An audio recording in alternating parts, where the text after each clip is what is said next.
नमस्ते। आज के इस वीडियो में हम गांधी जी द्वारा प्रतिवाद सत्याग्रह की प्रमुख विशेषताओं का बारे में अध्ययन करेंगे। इससे पूर्व वाली कुछ वीडियो में हमने सत्याग्रह के बारे में अध्ययन किया था कि सत्याग्रह क्या होता है, और इसी के साथ हमने यह भी जाना था कि सत्याग्रह जो गांधी जी द्वारा प्रतिपादित किया उसके लिए कौन कौन सी तकनीक उन्होंने बताई है। आज के इस वीडियो में हम जो सत्याग्रह की प्रमुख विशेषताएं क्या क्या होती है उसका अध्ययन करेंगे। गांधी जी ने की जो है उनके सत्याग्रह में अटूट आस्था थी। गांधी जी ने लिखा है कि सत्याग्रह एक चौमुखा तलवार है, इसका किसी भी तरह से प्रयोग किया जा सकता है। यह उसका भी भला करता है जिसको प्रयोग करता है, और उसका भी जिसके विरुद्ध इसका प्रयोग किया जाता है। एक बूंद भी रक्त बहाए बिना यह दूरगामी परिणाम देता है। न तो इसे जंग लगती है, न ही इसे कोई चुरा सकता है। यह कठोर से कठोर हृदय को भी पिघला सकता है। अब हम जो गांधी जी द्वारा जो सत्याग्रह की जो विशेषताएं बताई गई है उसका अध्ययन करेंगे। गांधी जी के अनुसार सत्याग्रह करने वाला निर्भीक होता है। उसके मस्तिष्क में भय का तनिक भी कोई कारण नहीं होता। वह किसी अन्य को दास्तां में नहीं रह सकता। वह दूसरों के मनमाने कार्य का विरोध करता है। आवश्यकता पड़ने पर सत्याग्रह का प्रयोग न केवल शासन के विरुद्ध ही बल्कि समाज के विरुद्ध भी किया जा सकता है। कई बार समाज भी शासन के समान त्रुटिपूर्ण कार्य करने लग जाता है। ऐसे में व्यक्ति का एक कर्तव्य हो जाता है कि वह समाज के विरुद्ध सत्याग्रह करे। स्वयं थोरू ने दास व्यापार के लिए विरुद्ध सत्याग्रह किया था, क्योंकि उनके विचारों से दासों के व्यापार में लिप्त उनका समाज एक अनैतिक कार्य कर रहा था। अतः वे समय स्वयं ही अपने समाज के विरुद्ध खड़े हुए थे। इस प्रकार सत्याग्रह को चमत्कारी उपचार के रूप में माना जा सकता है, क्योंकि इसके द्वारा व्यक्ति को भय रहित होकर स्वतंत्र जीवन जीने की प्रेरणा प्राप्त होती है। साधन तथा साध्य की आत्मनिर्भरता पर जोर देना। गांधी जी ने साधन और साध्य की जो आत्मनिर्भरता जोर दिया है। शक्ति से प्राप्त वस्तु शक्ति के बल पर ही बनी रह सकती है। प्रेम से प्राप्त वस्तु प्रेम पर अवलंबित है। इसी प्रकार से सत्याग्रह से प्राप्त उपलब्धियां सत्याग्रह के माध्यम से ही बनी रह सकती है। सत्याग्रह का त्याग कर देने पर सत्याग्रह से प्राप्त सब कुछ समाप्त हो जाता है। सत्याग्रह मस्तिष्क की एक स्थिति है जो मस्तिष्क की सत्याग्रह संबंधी स्थिति प्राप्त कर लेता है। वह हमेशा समस्त परिस्थितियों एवं कार्यों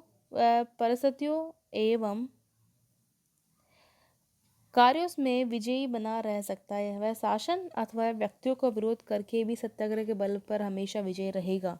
आवश्यकता इस बात की है कि हम अपने आप को सार्वभौमिकता का अंश मानकर मानवीय गरिमा के लिए निरंतर संघर्ष करें तथा ऐसे किसी व्यवस्थापन अथवा नियम को स्वीकार न करें जो हमारे सत्य, अंतःकरण तथा धर्म के विवेचन के विपरीत हो। गांधी जी के अनुसार हमें स्वयं शारीरिक बल का प्रयोग नहीं करना है, अपितु हमें व्यवस्थापिका द्वारा निर्धारित नियमों को स्वीकार करते हुए दंड के लिए अपने आप को प्रस्तुत कर देना है। सत्याग्रह में पराजय के लिए कोई स्थान नहीं है। गांधी जी का मानना है कि सत्याग्रह में पराजय के लिए कोई स्थान नहीं है। इसके अनुसार सैन्य युद्ध में तो दो दलों में किसी एक को सफलता प्राप्त होती है, तो उसकी सफलता के अनेक कारण होते हैं। पराजित दल की हार के भी अनेक कारण होते हैं जो उसके नियंत्रण के बाहर होते हैं, किंतु सत्याग्रह में पराजय का कारण केवल सत्याग्रही की व्यक्तिगत कमी होती है। इसी प्रकार से युद्ध में पराजित होने वाले दल के पराजय का अर्थ होता है उस दल के समस्त समर्थकों की पराजय, चाहे वे स्वयं युद्ध लड़े हो अथवा नहीं। परंतु सत्याग्रह में स्थिति ठीक इससे विपरीत होती है। सत्याग्रही सत्य के सहारे आगे बढ़ता है और बिना अस्त्र शस्त्रों के भी निर्भय होकर अंत तक प्रतिकार करता है। गांधी जी के अनुसार सत्याग्रह करने वाला का शारीरिक शक्ति के प्रयोगकर्ता की तुलना में अधिक साहस की आवश्यकता होती है। सत्याग्रही धन के प्रति आसक्त नहीं होता। गांधी जी के अनुसार सत्याग्रही को धन के प्रति आसक्त नहीं होना चाहिए। धन तथा सत्य दोनों परस्पर रूप में विरोधी हैं। धन के प्रति आसक्ति रखने वाला सत्य के प्रति निष्ठा नहीं रखते। अतः सत्याग्रही को अनिवार्य संपत्तिहीन होना चाहिए। वह शक्तिशाली हो सकता है, संपत्तिशाली, परंतु उस संपत्ति को अपना देवता नहीं मान लेना चाहिए। सत्य का मार्ग का अनुसरण करते हुए यदि धन संपत्ति अर्जित की जाए तो उसमें कोई बुराई नहीं है।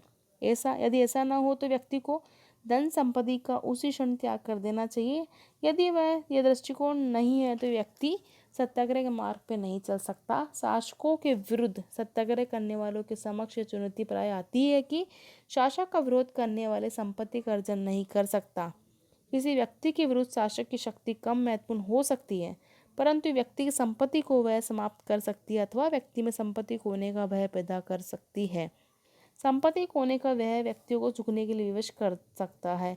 निरंकुशवादी शासकों में वे ही व्यक्ति धन संपत्ति रख सकते हैं जो निरंकुशवाद को समर्थन करते हो। चूंकि सत्याग्रही निरंकुश तंत्र का समर्थन नहीं हो सकता, इसलिए उसे दरिद्रता में ही अपने आप को संपन्न मानना चाहिए। यदि उसे संपत्ति की कामना है तो वह किसी अन्य देश में अपनी संपत्ति रखे। गांधी जी के अनुसार सत्याग्रही को अपने परिवार का मोह नहीं होता, क्योंकि उसे अपने परिवार का मोह त्यागना पड़ता है। यदि भी वह अत्यंत कठिन कार्य फिर भी उसे ऐसा करना पड़ता है। सत्याग्रह तलवार की धार पर चलने के समान कठिन मार्ग है। कालांतर में ये सत्याग्रह के परिवार के लिए भी हितकारी सिद्ध होगा, क्योंकि सत्याग्रह के परिवार के सदस्य सत्याग्रह के महत्व को जान पाएंगे और उनमें नवीन चेतना उत्पन्न होने से उनकी कोई इच्छा शेष न रहेगी। सत्याग्रह को यातनाओं से कभी विचलित नहीं होना चाहिए। संपत्ति का नाश अथवा परावास कोई भी कारण उसे परिवार के प्रति चिंतित नहीं करेगा, क्योंकि सच्चा सत्याग्रही ईश्वर के इस विधान में विश्वास करता है कि उस जिससे व्यक्ति को दात दिए हैं वही उसे खाने को अन्न भी देगा। वास्तविकता यह है कि हम मुट्ठी भर अनाज के लिए नहीं अपितु जीवा के स्वाद के लिए, तन ढकने के लिए, वस्त्र के लिए नहीं अपितु सुंदर परिधानों के लिए लालयित रहते हैं। यदि ऐसी शुद्ध इच्छाओं को त्याग कर दिया जाए तो किसी को अपने परिवार के भरण पोषण की चिंता नहीं सताएगी। केवल सत्याग्रह के लिए ही नहीं अपितु सशस्त्र संघर्ष करने वाले को भी इन इच्छाओं को त्याग करना पड़ता है। भूख, प्यास, सर्दी, गर्मी परिवार का बिछोह है तथा आर्थिक कष्ट सभी झेलने पड़ते हैं। सशस्त्र विद्रोह तथा सत्याग्रह में एक प्रमुख अंतर यह है कि जहाँ सशस्त्र विद्रोह व्यक्ति को अहंकारी तथा निर्दयी बनाता है, सत्याग्रह में इसका लेश मात्र भी नहीं होता। सत्याग्रही विजयी होकर भी आतताई नहीं बनता। गांधी जी के अनुसार सत्याग्रह के धर्म में पूर्ण आस्था होती है। उसे स्वार्थी व अवसरवादी नहीं होना चाहिए।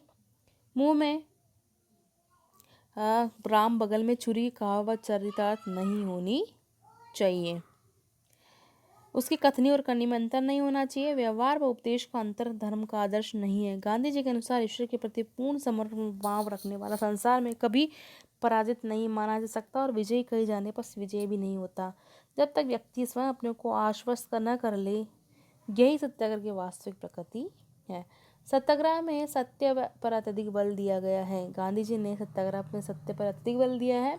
सत्य का किसी भी मूल्य पर त्याग नहीं किया जा सकता, अपने देश के लिए भी नहीं। अंतिम विजय सत्य की सुनिश्चित है। व्यक्ति आत्मा की प्रेम रूपी शक्ति से शत्रु पर विजय प्राप्त करता है। शासन के प्रति प्रेम के माध्यम से शासन के अच्छे व बुरे कार्यों को उजागर किया जा सकता है। प्रेम भय पर आधारित नहीं होता। कायर व्यक्ति प्रेम की अभिव्यक्ति नहीं कर सकता। प्रेम वीर पुरुष का परमाधिकार है। शक्ति के मद में व्यक्ति अपनी त्रुटियों को पहचानने में असफल सिद्ध होता है। इस स्थिति में सत्याग्रही सविनय अवज्ञा का मार्ग अपनाकर कानून का विरोध करता है तथा स्वयं सभी प्रकार की यातनाएं सहन करता है। इस प्रकार से व्यक्ति की आत्मा अनुशासित होती है। सविनय अवज्ञा व्यर्थ नहीं जाती। शासक जब ये जान लेता है कि सत्याग्रह बल प्रयोग का कोई प्रभाव नहीं हो रहा, तभी स्वराज एवं पूर्ण स्वतंत्रता का प्रादुर्भाव होता है। सत्याग्रह सर्वव्यापी है। इसका प्रयोग सभी काल और परिस्थितियों में किया जा सकता है। जो इसकी शक्ति को पहचानता है वह इसके प्रयोग में देरी नहीं करता। जिस प्रकार से आग के पलके आंखों की रक्षा करती है, उसी प्रकार स्वयं प्रेरित सत्याग्रह आत्मा की स्वतंत्रता की रक्षा करता है। सत्याग्रही स्वभाव से कानून का पालन करने वाला होता है। गांधी जी के अनुसार सत्याग्रही स्वभाव से कानून का पालन करने वाला होता है। यही कारण है कि वह अंतःकरण की आवाज़ से सर्वोच्च कानून का पूरी तरह से पालन करता है। उसके द्वारा सविनय अवज्ञा द्वारा कुछ कानूनों का विरोध केवल देखने मात्र की अवज्ञा है। प्रत्येक कानून व्यक्ति को विकल्प देता है। यदि व्यक्ति मूल कानून को नहीं मानता तो उसके लिए द्वितीय स्तर के कानून का वर्ण विद्यमान है, जिसमें वह सहर्ष दंड प्राप्ति के लिए अपने आप को प्रस्तुत करता है। इस प्रकार वह कानून का पालन नहीं करता है। वह साधारण अपराधी की तरह कानून तोड़कर दंड से बचने का प्रयास नहीं करता। गांधी जी के अनुसार सत्याग्रह में न तो कोई नेता होता, न ही पिछलग्गू प्रजा।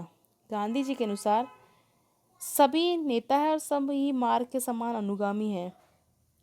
आत्मनिर्भरता सत्याग्रह की विशेषता है। इतिहास में सामूहिक सत्याग्रह का उदाहरण ढूंढना व्यर्थ है। ट्रांसवाल में किए गए सामूहिक सत्याग्रह के उदाहरण को टॉल्स्टॉय ने अभूतपूर्व माना है। वह अपने आप में एक उदाहरण है। अच्छे कार्य का प्रारंभ कभी भी किया जा सकता है। इसके लिए समर्थन प्राप्त करने की आवश्यकता नहीं है। व्यक्ति स्वयं सत्याग्रह की महिमा की ओर आकृष्ट होंगे। प्रचार की आवश्यकता के बिना भी सत्याग्रह में स्वयं सेवा, आत्मोत्सर्ग एवं ईश्वर में पूर्ण निष्ठा को आधार माना गया है। सत्याग्रह आंदोलन के फल स्वयं सत्याग्रह आंदोलन में अंतर्निहित है। अंधकार से प्रकाश की उत्पत्ति होकर घृणा पर विजय की, प्रेम की विजय सुनिश्चित है। गांधी जी के अनुसार सत्याग्रह में आत्मानुशासन, आत्मनियंत्रण और आत्म पवित्रता की आवश्यकता पर बल दिया है। सत्याग्रह के लिए बुराई तथा बुराई करने वालों के बीच अंतर स्पष्ट रूप से ध्यान रखने की आवश्यकता पर बल दिया जाता है। बुराई करने वाले के प्रति किसी भी प्रकार की कटुता न रखने पर जोर दिया जाता है। बुरे शब्दों का प्रयोग भी वर्जित है, क्योंकि बुरे से बुरा व्यक्ति भी प्रेम से परिवर्तित किया जा सकता है। सत्याग्रही अपने हृदय को टटोलने में विश्वास करता है, ताकि जिन बुराइयों के विरुद्ध वह संघर्ष कर रहा है वे बुराइयां उसमें विद्वान न हो। आत्मशुद्धि एवं प्रायश्चित द्वारा सत्याग्रही अपनी आधी लड़ाई स्वयं जीत जाता है। वह समझौते के लिए हर समय तैयार रहता है, यदि समझौता सम्मानपूर्ण आधार पर न हो, अन्यथा वह असफलता की स्थिति में संघर्ष नहीं छोड़ता। उसे किसी पूर्व तैयारी की आवश्यकता नहीं होती, क्योंकि वह अपने पत्ते मेज पर खुले रखे हुए हैं। सत्याग्रह का संघर्ष समाप्त कर दिया जाए अथवा जारी रखे, इसमें विचलित नहीं होता। वह विरोधियों के प्रति मित्रता पर मित्रता का हाथ बढ़ाए रखता है, ताकि आवश्यकता पड़ने पर मैत्रीपूर्ण संबंधों में रुकावट न आए। कुछ जो लेखक का सत्याग्रह निष्क्रिय प्रतिरोध में अंतर नहीं करते, परंतु ऐसा नहीं है। गोपीनाथ धावन का कथन है कि यद्यपि दक्षिण अफ्रीका में स्वयं गांधी जी ने निष्क्रिय प्रतिरोध शब्द का प्रयोग सत्याग्रह के अर्थ में किया था, परंतु बाद में वे सत्याग्रह निष्क्रिय प्रतिरोध में स्पष्ट भेद करने लगे।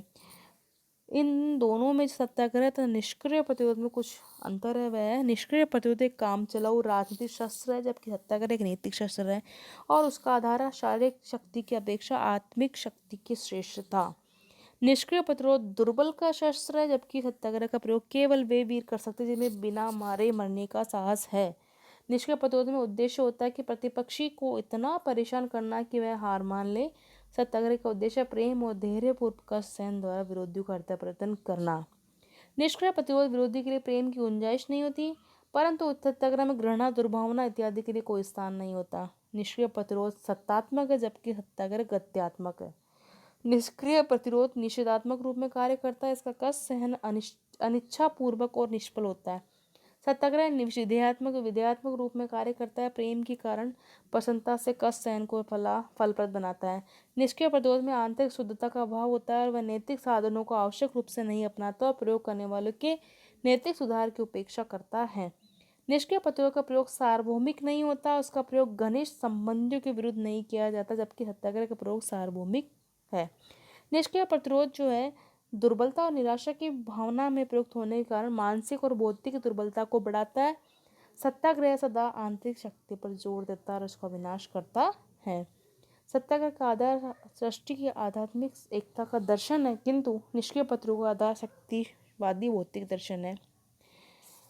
निष्क्रिय प्रतिरोध में विपक्षी को पीड़ित करने का लक्ष्य प्रतिरोध है, परंतु सत्याग्रह में विरोध की हानि पहुंचाने की कल्पना भी नहीं की जा सकती है। इस प्रकार जो है दोनों में महत्वपूर्ण अंतर है। धन्यवाद।